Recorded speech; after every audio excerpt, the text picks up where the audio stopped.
Hola, soy Vanessa Gómez y bienvenidos a Un Laboratorio Mental, un espacio pensado para hablar de la experiencia humana y la salud mental. Hoy vamos a hablar de la experiencia de pasar por una depresión y para eso hemos traído un invitado. Él es José Tavares, es psicólogo de la Universidad de Antioquia. Se dedica a hacer psicoterapia individual, grupal y de familia. Entre sus intereses más profundos se encuentra la psicología básica, la salud mental y la crianza. Cuenta con experiencia trabajando en conflictos familiares, problemas emocionales y anímicos. Puedes contactarlo a través de sus redes sociales, las cuales dejaremos en la descripción de este episodio. Así podrás acceder a sus servicios de psicoterapia individual, terapia familiar. Además comparte charlas y capacitaciones relacionadas con la salud mental, la crianza y la familia. Vamos entonces a escuchar la entrevista. Hola José, ¿cómo estás? Bienvenido al Laboratorio Mental, muy contenta de que hayas aceptado la entrevista. Hola, Vane, muchas gracias por la invitación y muchas gracias a todas las personas que me están escuchando también. Bueno, la idea es que las personas que escuchan el podcast puedan aprender y naturalizar un poquito lo que se conoce como depresión. Muchas de las preguntas que te voy a hacer las hicieron personas que siguen las redes sociales de Un Laboratorio Mental. La idea es que podamos resolver estas preguntas. La idea también es como desmitificar un poco lo que se cree acerca de la depresión. Entonces, vamos a entrar en materia. Perfecto, arranquemos. Arranquemos entonces. Voy a empezar preguntándote qué se entiende por depresión. Bueno, hay que partir de algo muy importante y es que no hay una definición unánime pues de lo que entendemos por depresión de parte de todos los profesionales, pues como del área de la salud. O sea, las definiciones con las que contamos pues en el momento son múltiples. Para no complicarnos pues como mucho, en general hay un consenso en que son como tres tipos de síntomas los que digamos comprenden lo que es una depresión, que serían los más característicos, son pues como los afectivos. Es lo que la gente usualmente pues detecta, sobre todo en otra persona, o de lo que hablan también inicialmente, o en lo que piensan cuando están hablando de una depresión, que tiene que ver con el estado de ánimo, ¿cierto? Un estado de ánimo bajo, lo que llamamos un desánimo, lo que la gente dice como no estoy bajito pues de ánimo, los sentimientos de tristeza. El otro grupo de síntomas serían lo que llamamos síntomas cognitivos o del pensamiento, y es que las personas que están deprimidas empiezan a experimentar y expresar pensamientos como negativos y principalmente de sí mismos, del mundo y del futuro. Eso es un fenómeno súper curioso, pues que algunos autores han llamado como la triada de la depresión, y es que la persona tiene una visión bastante negativa y oscura de lo que es ella misma, de lo que es el mundo, es decir, su entorno, y también del futuro. Ahí está también el tema de la autoestima, entra también el tema de la desesperanza, sentimientos que puede haber, digamos, de remordimiento un poco también.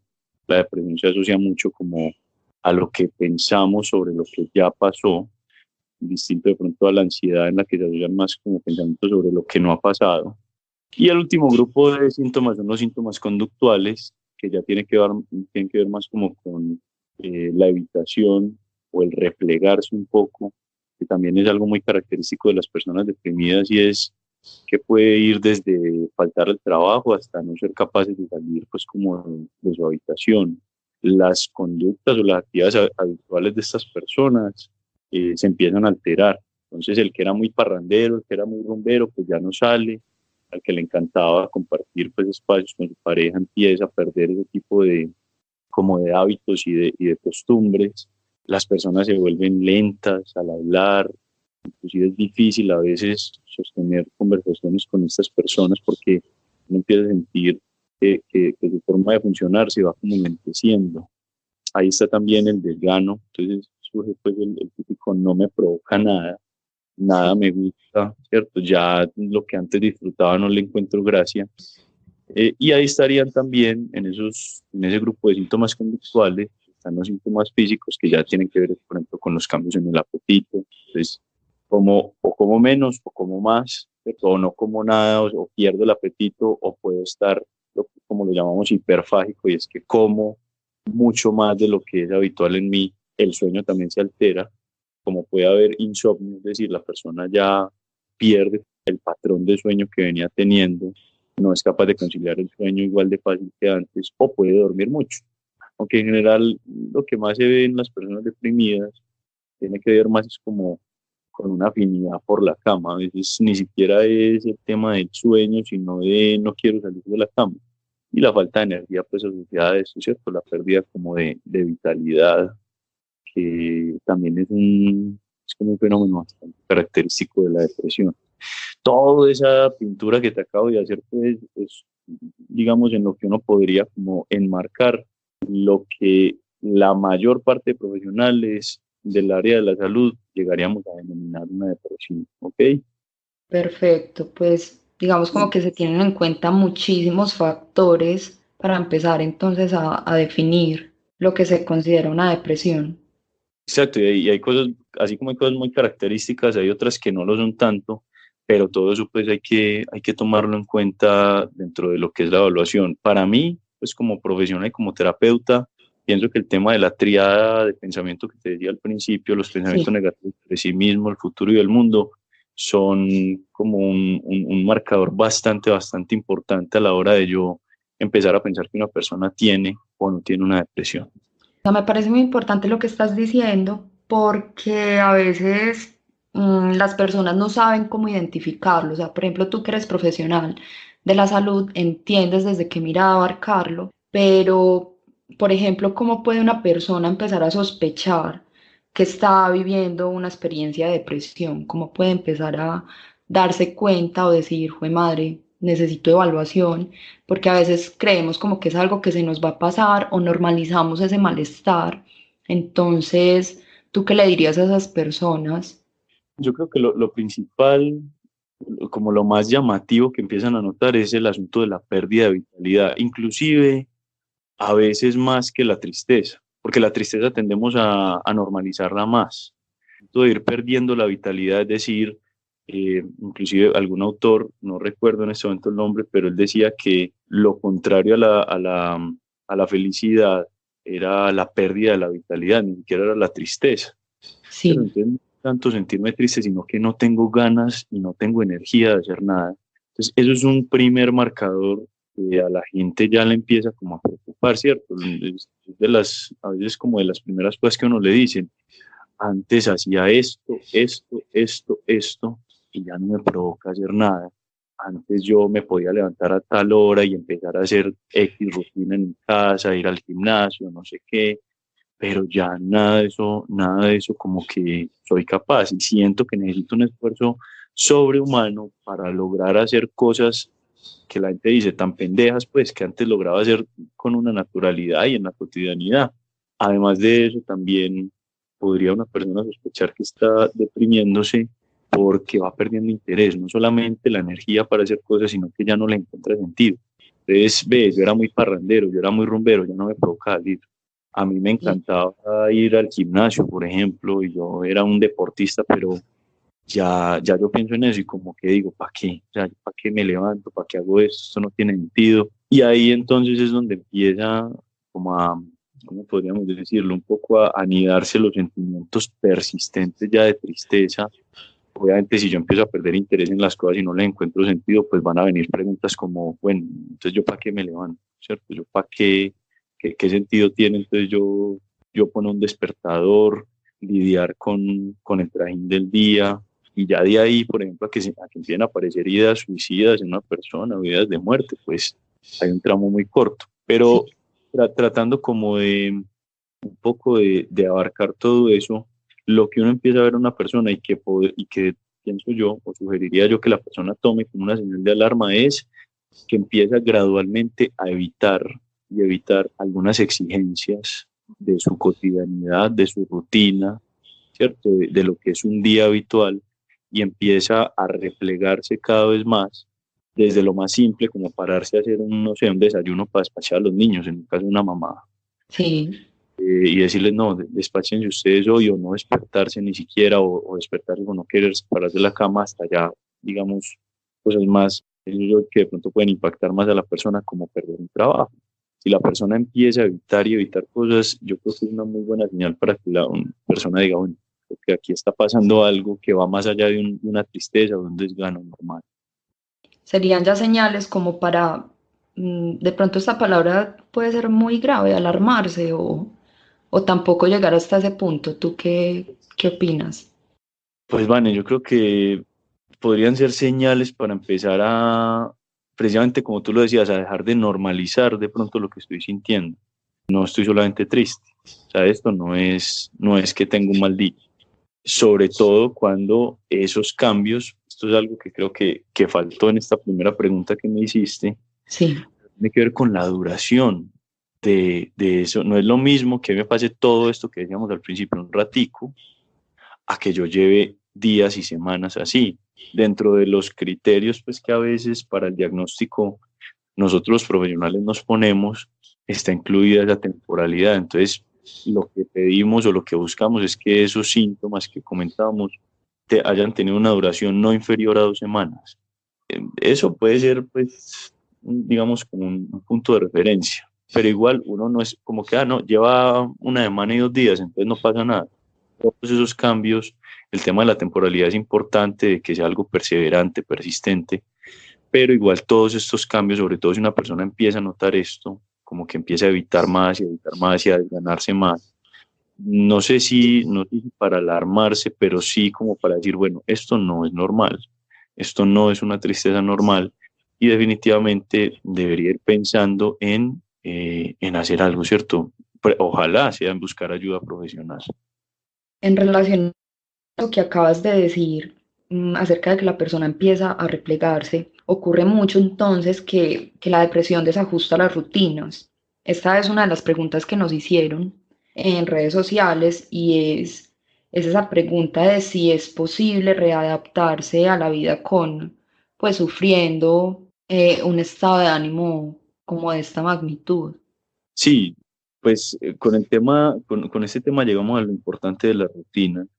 Y yo lo que les diría es pilas con ese aumento de conductas evitativas, de no quiero levantarme, no quiero contestar, no quiero ir hoy donde mi mamá, no quiero ir al gimnasio, no quiero salir, no me provoca nada. Pero teniendo en cuenta pues como que ese factor es tan importante, sí, sí es posible hacer ese reajuste.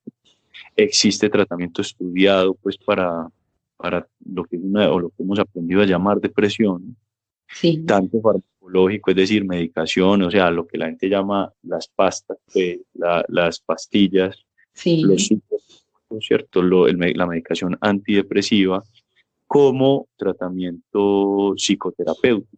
No es algo nuevo, ¿cierto? No, no, la persona que se sienta así, es muy importante que tenga claro pues que no está sola con eso. Más o menos 300 millones de personas en el mundo están pasando por lo mismo. Si es que usted que está escuchando esto está sintiéndose así, entonces es algo que lleva mucho tiempo. Es básicamente, algunos autores dicen que la depresión es como la gripa en la salud mental, la contraparte de la gripa en la salud mental. Entonces, Porque es muy común o porque... claro, claro, porque es bastante común. Lo que es la depresión y los problemas de ansiedad es como el resfriado común de la salud mental. Entonces, hay tratamiento para los síntomas, ¿cierto? Hay tratamiento, así como hay tratamiento, pues, para uno lograr superar episodios depresivos y lograr finalmente convivir con esto que llamamos depresión y funcionar. Entonces, si existe esa posibilidad de reajustar esas rutinas. ¿Qué es lo que no hacemos los psicólogos?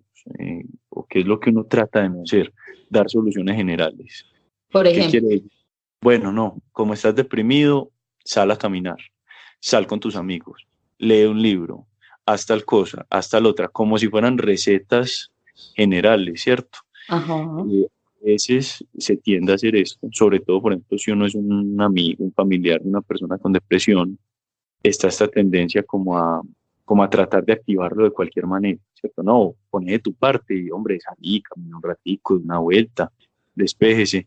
Son formas en las que no hay que culpar, porque uno siente que así puede ayudar. Al Sí. final, cada uno está haciendo lo mejor que puede, pues con lo que tiene como familiar. Pero los psicólogos y terapeutas tratamos de no hacer eso. Primero, antes que dar cualquier solución, hay que entender cada caso particular y hay que pasar por unos derroteros, ¿cierto? Hay que hacer un proceso para llegar a ese reajuste de rutinas y que no sea un asunto postizo, como artificial, como en ello te encaramos este estilo de vida que te va a sacar de la depresión. O sea, no, ojalá hubiera fórmulas generales para salir de la depresión. Creo que no nos daría, ¿cierto?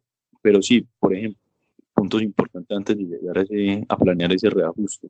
¿Cuáles son los ideales de vida de la persona?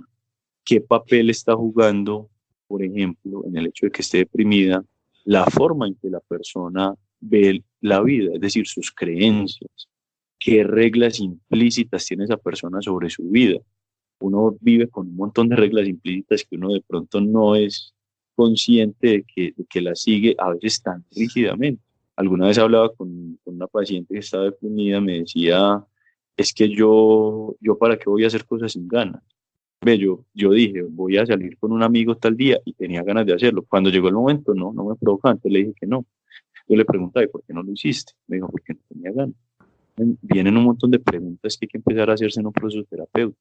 Siempre que uno haga algo, tiene que hacerlo porque tiene ganas. Entonces, ¿qué es lo que decide?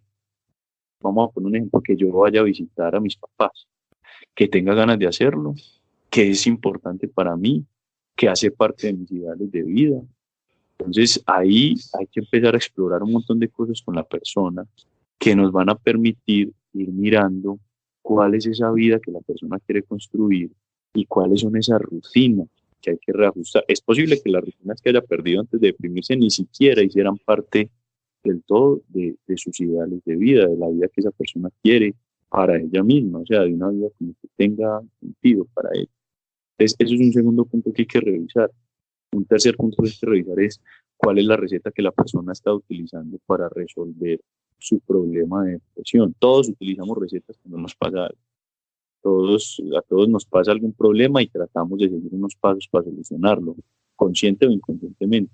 Entonces, un paso importante ahí en ese reajuste de rutinas es mirar primero a la persona que ha hecho y mirar todos los cartuchos que ha quemado.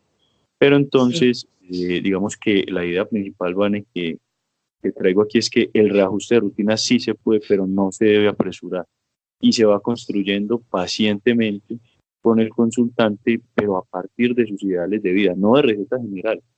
Todo el mundo tiene que hacer ejercicio, o sea, no hay que respetar lo que a cada persona le parece importante. Todo el mundo tiene que leer, ¿no? O sea, es mirar qué es lo que esa persona quiere para sí misma y qué tendría sentido retomar, recuperar.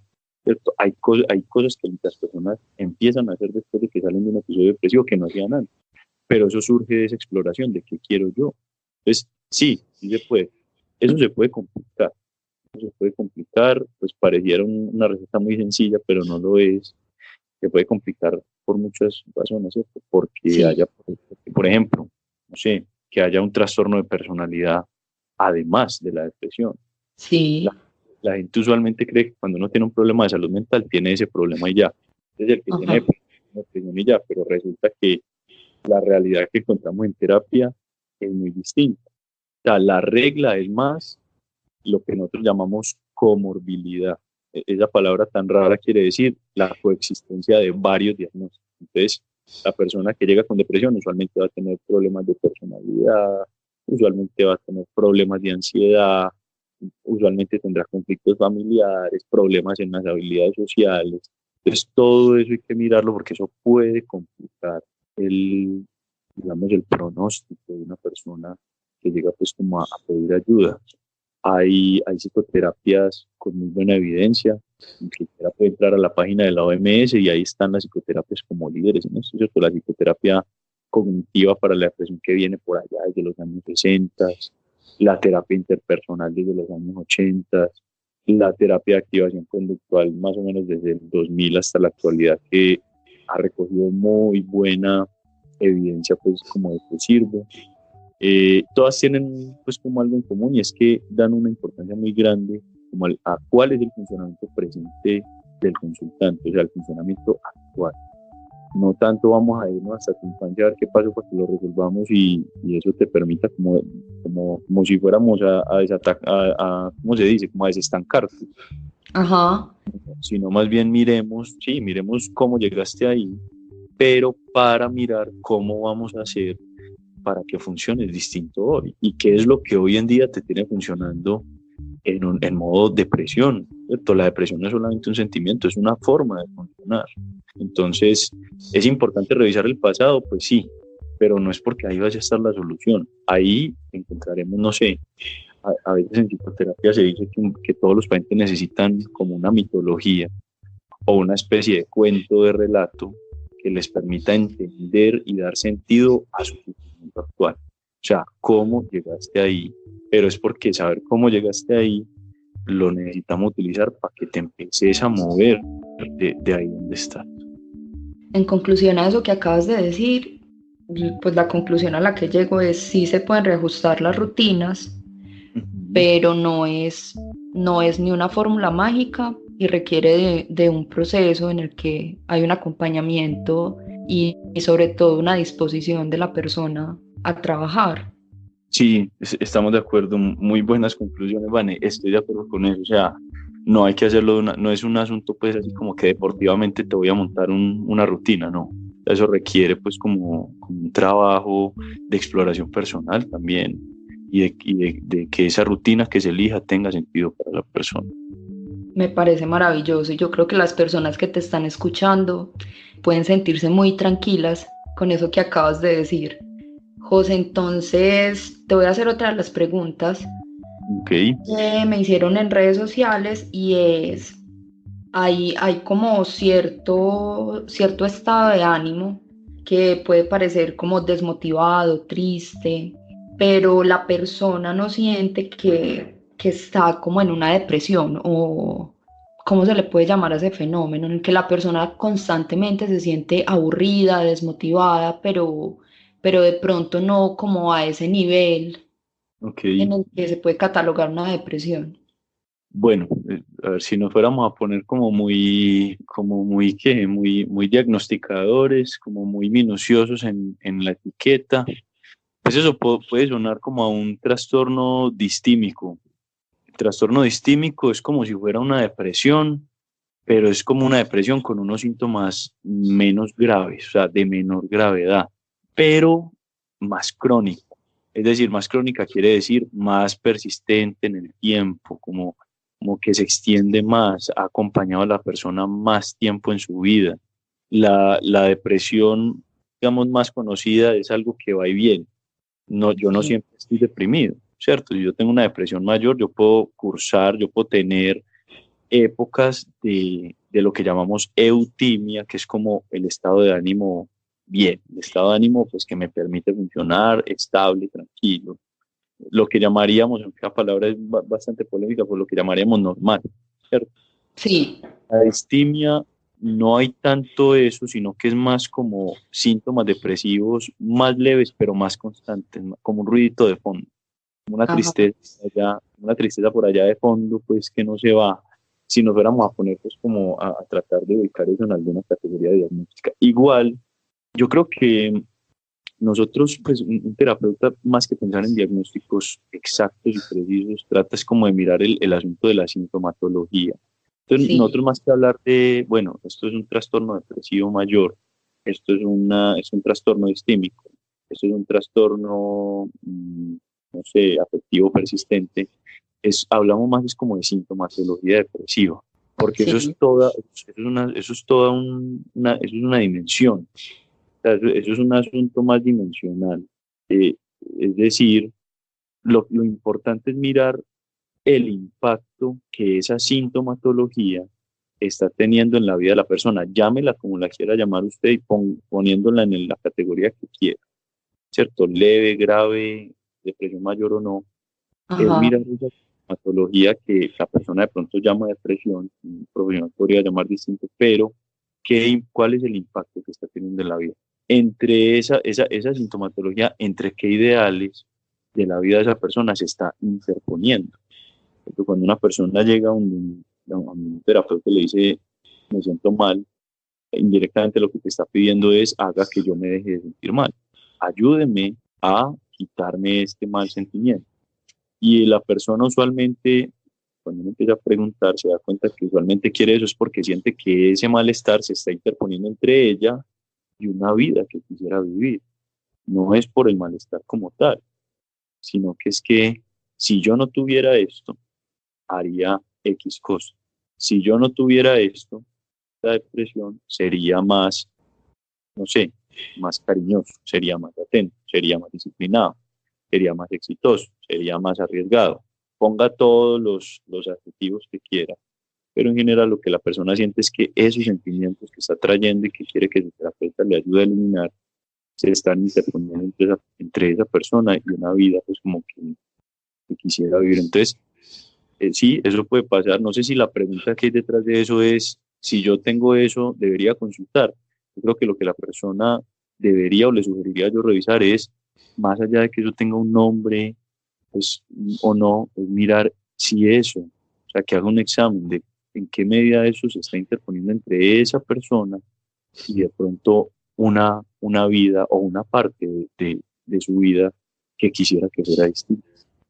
Eso que estás diciendo es muy importante y creo que también le puede dar mucha tranquilidad a las personas y es que si bien las etiquetas pueden servirle de guía, digamos, a los terapeutas, no por catalogar o por rotular, sino de pronto como para orientar Ajá. algunas intervenciones. No es como necesario que la persona se cargue tampoco con esa etiqueta, sino más importante lo que estás diciendo. ¿Qué tanto está interfiriendo eso en lo que tú quieres lograr o qué tanto se está interponiendo en tu vida, cierto? Claro, yo siempre he dicho que el objetivo de un diagnóstico jamás es montar una etiqueta para que la persona la cargue gratis por ahí. O sea, ya de por sí es difícil recibir un diagnóstico. Entonces, la utilidad o el sentido de un diagnóstico es que oriente el tratamiento, o sea, que le permita al profesional entender y saber esto para dónde tiene que pegar, o sea, para dónde cogemos usted y yo. Usted vino aquí con estos síntomas, con estos problemas, vamos a ponerle un nombre, pero no pa bautizarle ya, sino porque ese nombre de pronto nos puede ayudar a saber para dónde tenemos que coger. Pero cuando ya entramos, digamos, en tanta minucia y de pronto esa minucia no va a hacer alguna diferencia entre qué es lo que hay que hacer y qué es lo que no hay que hacer, pues de pronto ya empieza a perder como tanta importancia, ¿me entiendes? Es Sí, como que bueno, o sea, el diagnóstico está orientando el tratamiento o no, nos está permitiendo saber esto para dónde va, si lo tratamos y para dónde va, si no lo tratamos, está mejorando tu comprensión como paciente de lo que te está pasando, te está llenando de esperanza, te está indicando que aquí hay algo que hacer, te está indicando cuál es el camino que hay que tomar o no. Eso es lo importante de un diagnóstico, no es cargar la etiqueta, sino es, bueno, esto para dónde tiene que coger. José, otra pregunta. ¿Es posible que ocurran somatizaciones o síntomas físicos, por ejemplo, que aparezca acné, que haya pérdida o aumento de peso, o que otras somatizaciones pueden aparecer en el transcurso de una depresión? Bueno, mira, el tema de las somatizaciones en la psicología, en la psicoterapia, en la psicopatología, es muy, o sea, es aún un asunto pues como muy polémico, ¿cierto? No hay tampoco un consenso pues como de qué debe pensar y cuál es la verdad pues última para los profesionales con respecto a eso. Te voy a decir lo que conozco, ¿cierto? En relación como con la depresión Sí, y los síntomas físicos o somáticos. Hay un fenómeno muy interesante y es que hay una gran cantidad de personas que van a consultar pues tienen una depresión detrás, pero no están consultando por depresión, sino que van a consultar con unas quejas físicas y algunos autores han pues como reunido o han encontrado que las más frecuentes tienen que ver, por ejemplo, con sentimientos de fatiga. La sí, persona no va y dice, doctor, porque muchas veces esto no llega donde un psicólogo inicialmente, llega donde un médico general, ¿cierto? El médico que recibe pues como la primera atención en el sistema de salud. Pues doctor, yo vivo cansado, yo vivo cansada, yo me levanto y yo soy como que no descansé, como que es como una fatiga permanente. Cuando no son quejas de fatiga, tienen que ver más con dolores. Entonces, consultan no porque están deprimidos y sienten tristes, aunque detrás haya una depresión, sino porque mantienen mucho dolor de espalda, o es que tengo dolores en el pecho, o es que tengo dolores pélvicos, o tengo dolores en X o Y o Z partes del cuerpo. Sí. A veces no consultan por eso, sino que consultan más es por problemas gástricos, que están muy asociados, por ejemplo, con cuadros de ansiedad. Y los cuadros de ansiedad les encanta venir en combo con la depresión. Eso es eso es como el paquetaco. Entonces, muchas veces pacientes que tienen en realidad un cuadro depresivo o una depresión no están consultando por eso, donde el médico le están consultando por o dolores o fatiga o problemas gástricos, que en realidad muchas veces lo que están encubriendo, no porque la persona lo haga intencionalmente, pero lo que están encubriendo son problemas del estado de ánimo. Si este médico, por ejemplo, que recibe esto, es bien escéptico y juicioso y de pronto le pica por ahí como la espinita de la curiosidad y empieza a indagar más y más y más, muy seguramente se va a terminar encontrando con que la persona tiene un diagnóstico de depresión, ¿cierto? En estos casos donde los síntomas por los que se consulta son esos y ya el médico ha hecho su indagación y ha encontrado que no hay explicación, pues como que no encuentra usted por qué le está doliendo ahí, no entiende usted por qué vive cansado, no entiende usted por qué tiene estos problemas gástricos.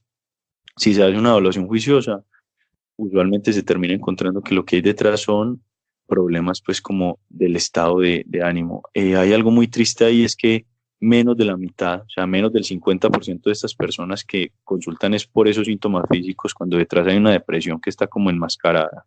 Menos de la mitad de estos pacientes recibe el diagnóstico preciso de depresión, es decir, se quedan consultando es por el asunto físico y la depresión se queda como encubierta. ¿Qué pasa en los estudios? Hay muchos estudios que sugieren que los pacientes depresivos generalmente presentan más quejas de síntomas o de dolencias somáticas o físicas que los pacientes no depresivos. O sea, sí hay una relación entre la depresión y la aparición de quejas físicas. Ahora, que yo porque estoy deprimido me apareció un barro, no sé, ahí sí, pues creo que me voy a declarar impedido en ese sentido. No me ha tocado a mí, en mi experiencia, pues como de lo que Sí. llevo atendiendo personas con depresión, no me ha tocado eso, pero no me atrevo tampoco a decir, no, eso no tiene ningún sentido, eso no puede pasar. Realmente somos seres bastante complejos. ¿Cuál es una hipótesis de pronto que pueda haber ahí? Es Sí. que la depresión, la depresión que como decía ahorita es toda una forma de funcionar, eso no es solamente un sentimiento. Entonces, como la depresión es una forma global de la persona funcionar, entonces su percepción también está influenciada por la depresión. Una hipótesis que han manejado algunos autores es que ese aumento de quejas físicas en pacientes deprimidos puede ser porque esa percepción está alterada.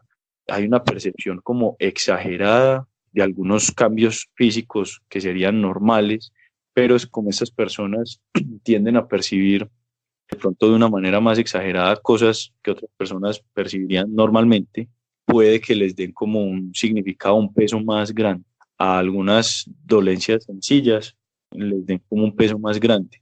O como son personas que usualmente tienden a fijar su atención en eventos negativos, que la depresión hace eso, la depresión te hace que focalices tu atención en cosas, pues en fuentes de información como negativa, en estímulos que tienen como la función de generar un impacto negativo en vos. Entonces es posible que haya como una hipervigilancia en esas personas sobre su cuerpo y sobre esos cambios somáticos, y una cosita que podría ser una bobada para otra persona o un cambio normal o un sentimiento o una sensación normal, puede que estas personas por la hipervigilancia la carguen más como de significado y pues terminen reportándola como una queja médica. Sí, porque, a ver, este caso que te pregunto es un caso muy específico y, pues obviamente aquí no vamos a hacer terapia, pues porque no se trata de eso, pero era un caso en el que la persona estaba sufriendo de un acné, o sea, un acné muy fuerte, tratado por dermatólogo y también estaba pues como asistiendo a terapia y las dos personas que estaban trabajando el acné le dijeron que esa podía ser una de las razones. Ahora, con lo que tú nos acabas de decir, creo que, digamos, como que hay mucha claridad referente a que, digamos, como que no hay mucha información científica que nos esté como, que todavía nos muestre claramente que eso pueda ocurrir. Sin Ujú. embargo, como dices, pues el ser humano es bastante complejo y podría ser, pero pues tampoco nos atrevemos como A descartarlo. ni a descartarlo ni tampoco a confirmarlo, ¿cierto? Sí, sí, es cierto. O sea, yo no te puedo asegurar, pues como decíamos, como que no, eso no tiene sentido, pero, pero yo, por ejemplo, en la literatura no lo he encontrado. Puede ser que yo no lo haya visto, esa es otra posibilidad. Igual me parece muy importante lo que estás diciendo porque una de las cosas que manifestaba la persona era que se sentía muy culpable por ese diagnóstico, o sea, como por la posibilidad de que su piel estuviera así, también debido a la depresión. Entonces, como que, digamos, como que eso era como una culpa mayor asociada ya a otro montón de síntomas que estaban ocurriendo en su vida. Entonces, yo creo que eso que estás diciendo, puede generar también como algo de tranquilidad, al menos al decir, bueno, puede ser, pero también puede que no sea, puede que esto esté ocurriendo por otra razón, que nada tenga que ver con la depresión que, por la que de pronto esta persona pudo haber pasado en algún momento. Sí, yo creo que o sea, los profesionales tenemos que ser bastante responsables con todo lo que le comunicamos a un paciente, y entender pues como todas las consecuencias que eso pueda tener. A veces no todos los momentos son los momentos para comunicar todos los diagnósticos, ni todos los momentos son los momentos correctos para decirle cualquier cosa pues a un paciente. Yo creo que hay que pararse también como desde la ética teleológica un poquito, como de mirar no tanto por qué se lo voy a decir, sino para qué y qué efecto va a tener que yo le diga esto. Es decir, qué efecto puede tener en una persona que está deprimida, decirle yo que aparte de que es culpable de esto, es responsable de esto que ella siente, pues además de todo, actuar también, parte pues como de esta situación en la que estás, de la que todo el mundo usualmente te dice que no has querido salir, porque eso es, digamos, como que un juicio general que se hace hacia la persona deprimida. No has salido porque no has puesto de tu parte. Entonces sí creo, Vane, que hay de todas maneras una responsabilidad muy grande de parte de nosotros de cuidar pues como cualquier devolución que le hagamos a un paciente. Muy importante eso que estás diciendo. Y con esa respuesta que me acabas de dar, ¿tú consideras cuáles son los profesionales idóneos para acompañar un tratamiento en el transcurso de una depresión? Bueno, yo creo que psicología y psiquiatría, ¿cierto? Es decir, la psicoterapia y el tratamiento con un médico psiquiatra serían pues como los profesionales idóneos o calificados pues para atender este tipo de situaciones. Ya depende pues como de la persona saber a cuál de los dos acudir. También quisiera pues como aprovechar un poco para aportar a esa discusión. No sé si desmitificar suene demasiado pretencioso de mi parte, pero sí aportar a esa discusión y poner como mi postura. Y es que a veces pensamos que para llegar a un psiquiatra hay que estar muy grave. No, es que yo no voy al psiquiatra porque yo creo que eso es ya cuando esté en las últimas, cuando ya la cosa esté. Entonces a mí me dicen que psiquiatra y no, qué susto. Y yo creo que no hay pues como razón de pronto para hacer esa división de esa manera. Hay personas que les sirve el tratamiento con un psiquiatra y no necesitan psicoterapia. Hay Sí, personas que les sirve, yo contra el modelo médico no tengo pues como nada que yo diga, no, pues, hay que satanizarlo. Yo creo que hay que tomarlo con mucha responsabilidad, pero no creo que haya que satanizar. Y hay ajá. personas con depresión que logran un tratamiento médico con muy buenos psiquiatras y que con eso logran resolver su dificultad de depresión. Porque hay que satanizar eso, hay que decir, no, tienes que estar en psicoterapia para que explores profundamente, no sé Ajá. qué. Yo creo que cuando uno tiene un padecimiento, uno tiene derecho pues como a llegar a donde uno crea que tiene que llegar y a optar por las soluciones que uno crea que le sirven y a utilizar las que siente que le están sirviendo. Entonces cada persona ya sabrá con qué se entiende mejor. Hay personas que empiezan por psiquiatría, ven que no les sirve. Eso sí recomendaría yo es la apertura. Bueno, no te sirvió el tratamiento solo con antidepresivos. Entonces piensa de pronto en la posibilidad de que necesites psicoterapia. No, es que sirve más una o la otra. Eso también es algo pues como que no está tan claro. Hay algunas modalidades de psicoterapia que se han estudiado ya y que se han encontrado que son igual o más efectivas que los tratamientos con antidepresivos. Entonces ya es como dependiendo de la libertad de cada persona y de la elección que haga. Yo creo que estaría entre esos dos. Ahora hay algo muy importante, como te decía ahorita, no todos llegamos directico a un psicólogo ni a un psiquiatra. Hay Ajá. depresiones que se pueden detectar en una consulta con un médico. Entonces, si no sabes a dónde ir, tenés una situación de estas que hemos descrito, te identificas con algo de pronto, a las personas que nos están escuchando, pues se identifican con algo de esto que hemos estado describiendo hoy, no se siente preparada para ir a donde un psicólogo ni a donde un psiquiatra, que de pronto, no sé, hay demasiados estigmas al respecto. Entonces, ¿qué ir a mi mamá si voy donde un psiquiatra? ¿Qué ir a mi papá si le digo que me llevan de un psicólogo? No todos tenemos como los medios para recurrir. Entonces, los profesionales médicos, ¿cierto? Los médicos generales que nos reciben en un primer momento en el sistema de salud, pues también pueden recibir este tipo de situaciones y remitirnos oportunamente a los profesionales que sí puedan tratar como de raíz el asunto o que puedan ayudarnos, zapatero a sus zapatos, mejor dicho. Pero no quitemos esa posibilidad de empezar consultando por un médico de familia o el médico que te atiende pues, usualmente en tu EPS.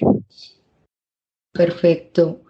José, ¿qué factores protectores pueden reducir la probabilidad de que la depresión aparezca?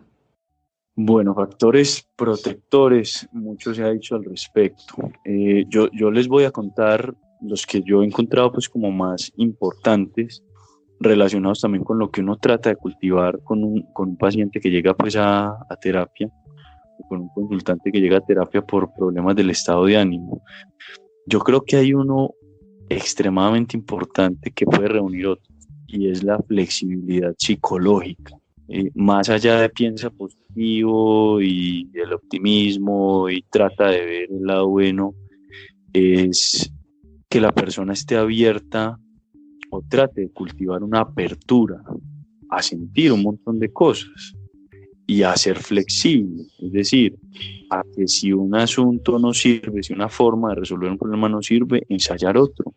Si veo que hoy yo aplico una regla y siempre he hecho las cosas de la misma forma, pues no quedarme ahí, estar abierto a probar otras cosas. La flexibilidad psicológica implica aceptar, por ejemplo, malestar, aceptar una cuota de malestar en la vida. La flexibilidad psicológica implica que a veces hay cosas importantes para mí que creo que van a tener sentido, que tiene sentido hacerlas, aunque en el momento no tenga ganas de hacerlas. Flexibilidad psicológica quiere decir hacerle espacio a recuerdos dolorosos y no paralizar la vida por eso. Asociado a eso, otro factor que yo creo que es importante es el cultivo o cultivar áreas de valor importantes para la persona. ¿Qué quiere decir esa carreta? Es saber, tratar de identificar para vos qué es importante en tu vida. Podemos partirnos en varias facetas, en varias esferas, ¿cierto? En la esfera social, en la esfera familiar, en la esfera de pareja. ¿Quién quieres ser tú en todas esas áreas? ¿Qué tipo de pareja quiero ser? ¿Qué tipo de ciudadano quiero ser? ¿Qué tipo de hijo quiero ser? ¿Qué tipo de hermano? ¿Qué tipo de amigo? ¿Qué tipo de profesional? ¿Qué valores quisiera yo cultivar en esas áreas? ¿Quiero ser una persona más disciplinada? ¿Quiero ser más teso para poder ayudarle a mi comunidad? ¿Quiero de pronto ser más afectuoso? ¿Quiero ser una persona más atenta? ¿Quiero que me recuerden porque era el que unía a la familia o porque era el que convocaba? Es decir, tratar de encontrar qué vida es la que quieres vivir, qué vida tendría sentido para ti ser vivida, valdría la pena y cultivarla, empezar a llevarla a la práctica, a pesar del malestar cotidiano. Ahí está otra vez el tema de la flexibilidad psicológica.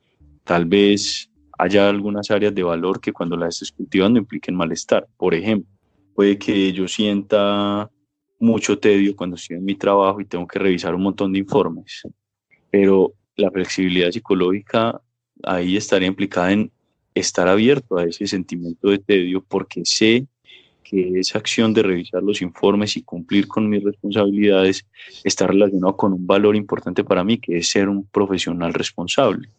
Entonces, ese segundo elemento siento yo que es un factor protector bastante importante y que esos valores se traduzcan en unas actividades o en unos puntos muy claros y concretos en tu rutina. Vamos a poner un ejemplo. En el área de bienestar físico, yo he decidido que para mí es importante hacer ejercicio, Sí, está relacionado con el valor de cuidar mi cuerpo y con el valor de sentirme a gusto con la forma en la que me veo y me siento. Es un valor que quiero cultivar. Entonces decidí eso ya y voy a llevar eso a mi rutina en la forma de qué, de asistir, por ejemplo, a la práctica de un deporte. Voy a elegir un deporte y esa es la forma en la que voy a reflejar en mi cotidianidad ese valor importante. Así lo voy a cultivar. Cultivar, esa palabra de cultivar es una metáfora muy bonita, pero también es muy precisa, porque es eso. Muchas veces ese ejercicio se hace en terapia, ¿cierto? Hazte de cuenta que tu vida es un jardín y que las áreas de tu vida son plantas. Entonces, tu área familiar es una planta. ¿Qué formas crees que tendrías para regar esa planta? ¿De qué manera crees que podrías regarla, alimentarla, abonarla? La persona puede decir, bueno, tal vez juntarme con mi familia todos los fines de semana, salir a comer al menos una vez al mes, dedicarle una llamada por las noches a mi pareja si no estoy con ella, visitar a mis hijos porque soy separado, entonces por lo menos dedicarles 2 días a la semana, etcétera. Traducir esas áreas de valor en unas actividades claras y concretas en la rutina y que haya una variedad.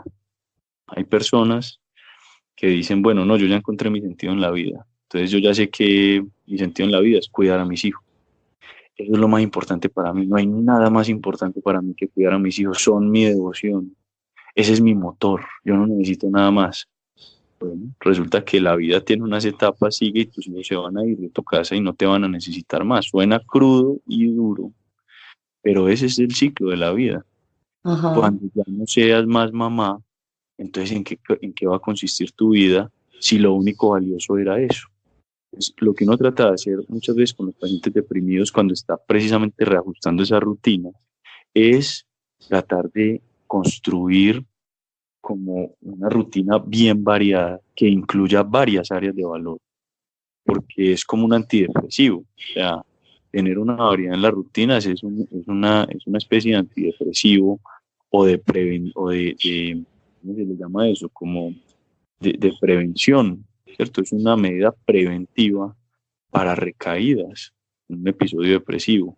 Sí, si se te cae esta área porque no se vas a envejecer y no puedes seguir yendo al gimnasio, supongamos, pero sí, vas a tener todas estas otras áreas para cultivar que te van a llenar de sentido también, que van a modular positivamente tu ánimo, que van a funcionar como antidepresivos, aunque no sean pastillas.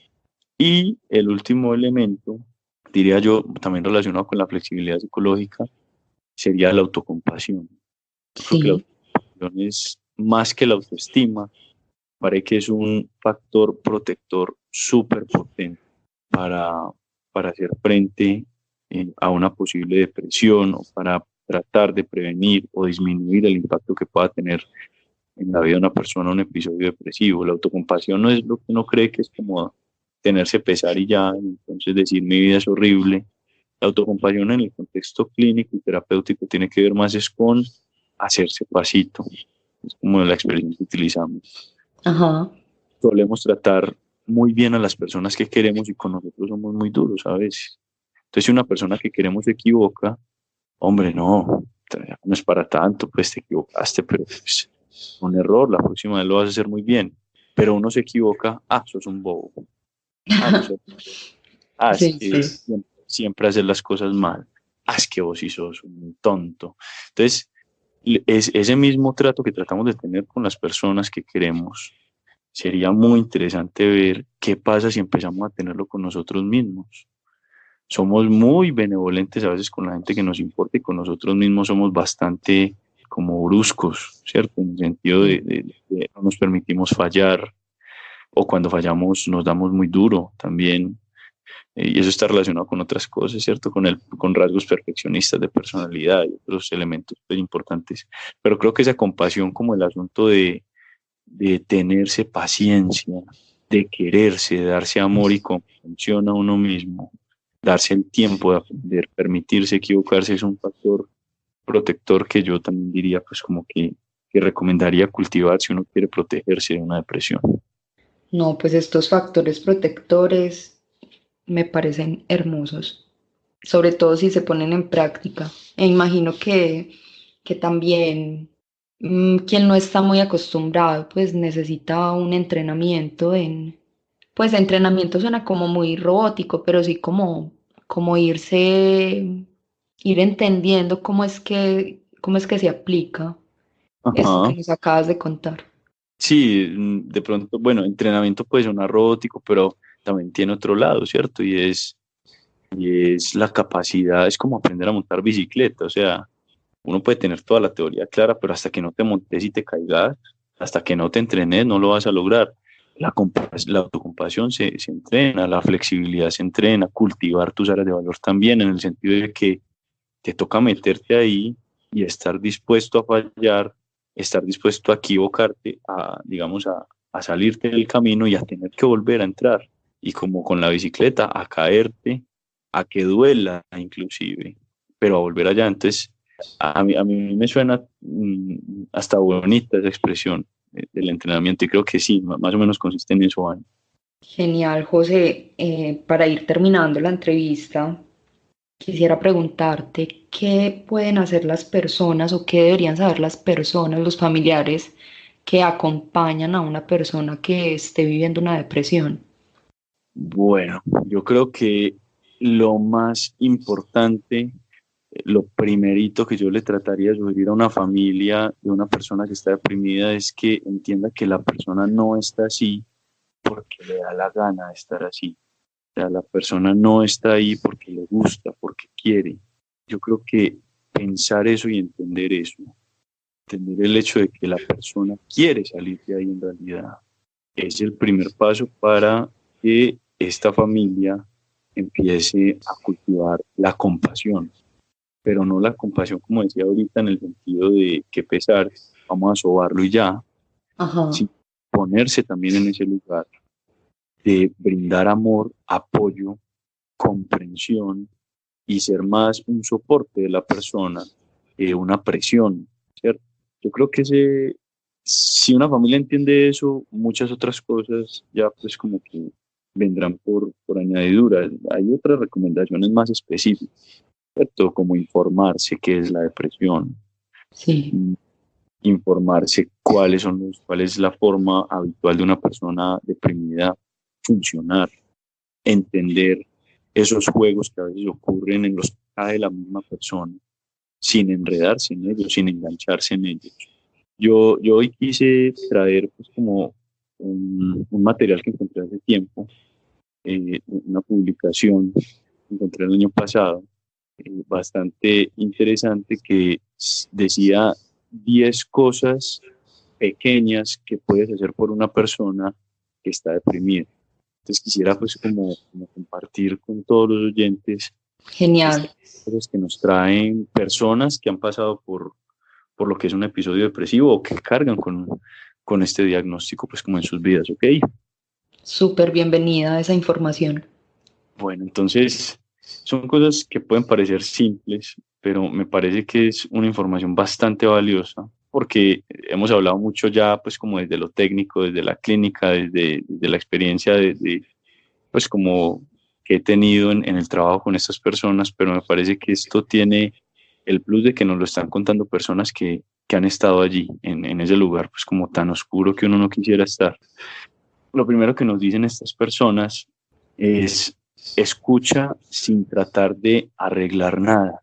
Muchos de estos pacientes o estas consultantes que tienen este tipo de dificultades valoran bastante el que una persona simplemente se quede allí escuchando, que no trate de dar soluciones, a veces creemos que cuando alguien nos comparte un problema, lo primero que quiere escuchar es que le digamos cómo hay que resolverlo y qué hay que hacer. Y resulta que si uno ha tenido depresión y lo ha compartido, todo el mundo le ha dicho a uno qué hay que hacer. Y si eso se resolviera de esa manera tan sencilla, pues tal vez la persona ni siquiera estaría allí. Entonces, ese primer punto es como que trae, me parece bastante importante. A veces es más valioso simplemente escuchar, inclusive decir, ¿sabes qué? No sé en este momento cómo hacerte sentir mejor ni cómo ayudarte, pero te quiero ayudar y estoy acá. Si me quieres contar cualquier cosa, contame lo que quieras. Si me quieres escribir, escríbeme. Si me quieres llamar, llámame y yo te escucho. Y si hay alguna forma en la que se te ocurra que te pueda ayudar, pues decímelo, porque no veo más. Tal vez la postura que podría parecer hasta más ingenua, la llegan a sentir como más, un poquito más genuina y más auténtica. El segundo punto dice, ayúdanos con las tareas del hogar que no hemos sido capaces de asumir. Como les decía, pues al principio las personas que están deprimidas empiezan a evitar y evitar y evitar ciertas exigencias del entorno y pueden terminar inclusive viviendo en un caos. O sea, su sola habitación puede terminar siendo un caos impresionante que a su vez, pues, fue creado por la depresión, pero la retroalimenta. Entonces, Sí, ver una habitación desordenada no es solamente una habitación desordenada, es todo lo que eso me hace pensar y sentir sobre mí mismo. Ni siquiera soy capaz de tener una cama, ni siquiera para eso sirvo. Y si trato de hacerlo, no soy capaz, ni siquiera eso lo hago bien. Entonces, tal vez lo que nos quieren decir estas personas es ayudarnos con esas pequeñas cosas. Yo creo que no se refieren a eso, pero sin caer de pronto como en el sobreproteccionismo. ajá, Dar como esos pequeños empujones. Bueno, hoy te voy a ayudar a organizar la pieza. O sabes que deja esos platos ahí, que sé que en este momento de pronto no estás para eso y quiero alivianar un poco. El tercer punto, dicen ellos, es ofrece ayudar en cosas específicas en vez de preguntar si hay algo que puedas hacer. Yo creo entender un poco esta parte porque cuando una persona está deprimida, de por sí hay un sentimiento muy frecuente y es soy una carga, sí, soy un peso, ¿cierto? Soy algo con lo que la gente está encartada. Entonces tal vez preguntarle a la persona, hey, ¿en qué te ayudo? Puede parecer a veces una buena idea, pero creo entender este punto en el sentido de que tal vez los pacientes dirán, bueno, si yo ya siento que es una carga, voy a decir que no me ayudes en nada. Porque ujú, entonces, es cierto, o sea, el asunto de permitir que me ayuden es permitir ser más carga, dar más culpa sobre la que ya tengo. Entonces, esta persona que nos escribe esto, lo que trata de decir es, bueno, ofrezca una vez la alternativa, hey, te ayudo a hacer esto, quieres que te ayude a atender la cama, te ayuda a traer el mercado. El cuarto punto es, tenga más paciencia con nosotros cuando estemos pasando por un mal momento. Realmente, muchas veces los malos momentos de una persona que tiene depresión no tiene que ver con la persona con la que están. Esto se relaciona con otro punto más adelante, pero es como, no lo tome personal, no te enganches. Seguramente voy a decir algunas cosas partiendo de que estoy haciendo lo mejor que puedo, pero una excelente forma de ayudarme es subir un poquito el umbral de la paciencia, ¿no? Porque sí, creo que eso me puede hacer sentir un poco más apoyado que otras cosas eh, que de pronto tú creas que puedan ayudar. El quinto punto dice, envíame un mensaje de texto rápido o un direct message, que son los mensajes del Instagram, sí, divertido para informarme que estás pensando en mí. Yo siento que eso es como una invitación a quiero que estés conmigo, pero tal vez ayudaría a que lo hicieras así porque no te sentiría como una intrusión. Las personas deprimidas quieren ayuda, quieren salir de ahí, pero el sentir que son una carga hacen que terminen rechazándolas a todos aquellos que quieren ayudar y sintiendo muchas ayudas, muchos intentos de ayuda. Hey, vamos a salir, ya decidí que vamos a salir hoy y hoy vas a salir porque esto tienes que poner. parte y vos tenés que salir de acá y vas a salir de eso, entonces ya decís que nos vamos a ir. Eso que uno siente que puede ser un empujón puede terminar siendo simplemente una presión y la persona lo puede experimentar más como algo como aversivo, como algo no agradable. Entonces, esta invitación de este quinto punto es como, déjame saber que estás ahí solamente para saber que estás pensando en mí y que puedo contar contigo. No hay necesidad de que vengas hasta acá. Un simple mensaje. Y también creo que es una forma de decir, hey, lo que me está pasando a mí no es tu culpa, tampoco, no tienes por qué cargar con eso. El sexto punto dice, trata de no tomarlo personal si no respondes cuando te intentas comunicar. Tiene que ver con el punto cuarto, si no estoy mal, sí, más paciencia. Y pues se refiere es como a lo mismo, no sos vos, es la depresión. Creo que Sí, si una familia entiende eso, si un amigo entiende eso, se quita un montón de cargas de encima y creo que puede hacer o puede brindar una ayuda mucho más efectiva. Gran parte de las cosas feas que una persona deprimida te diga, haga, no van contra ti. Pueden ir contra muchas cosas, pero seguramente no van contra ti. Si no lo tomas personal, seguramente vas a poder brindar un apoyo mucho más efectivo, con malos comentarios, malas palabras. Puede ayudar más no tomarlos como algo dirigido contra ti, sino simplemente un efecto de el mal momento con el que la persona está pasando. El séptimo punto dice recordarnos cuán fuertes y capaces somos cuando nos sentimos inútiles. Literalmente la persona dice, necesito que me recuerdes todas las cosas que he superado y que he logrado. Necesito que me recuerdes que hay personas en el mundo que se benefician de mi ética, de mi forma de hacer las cosas y del impacto que tiene mi trabajo sobre mi entorno y sobre mí. Es decir, lo que pide esta persona es como que seamos un poquito como algunos, como los recordatorios de las cosas que ha hecho bien, los recordatorios de que antes también ha lidiado con situaciones difíciles y lo ha logrado y tal vez con esta también lo vaya a lograr. No hay por qué pintar que esto es fácil y que esto no es una bobada de la que va a salir, sino tal vez el punto contrario. Sí, esto es difícil, pero ya te he visto lograr cosas difíciles antes, ya te he visto superar situaciones difíciles antes y aquí estoy, ¿cierto? Esta persona sí. dice, recuerdes todo lo que he superado y que hay personas que me necesitan y que hay personas que se impactan positivamente de lo que yo hago. Sentir esa retroalimentación del entorno, que puede parecer algo muy tonto, según esta persona que nos comparte ese pensamiento, parece que puede generar un impacto grande en una persona con depresión.